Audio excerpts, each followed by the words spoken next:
అలా అనలేదు.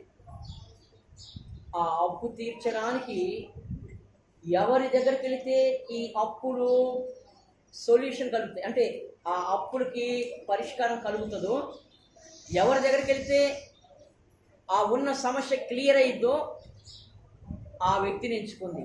అది ఎక్కడంటే ఈమె దేవుని దగ్గరికి వెళితేనే ఇవన్నీ పోతాయి. మనమైతే వెంటనే మనకు వచ్చేదంటే ప్రార్థన అయితే చేయం, ప్రభువునైతే అడగం, ఏదో తాత్కాలికంగా ఏదో పోవాలి కాబట్టి పోతాం, రావాలి కాబట్టి వస్తాం, అంతే.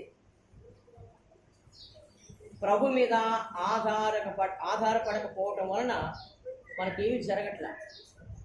బైబిల్లో అంటది, దేనిని గూర్చి చింతించకుడి కానీ, ఎక్కడ? ఫిలిప్పీ పత్రిక 4:4 మనం చదువుతున్నాం.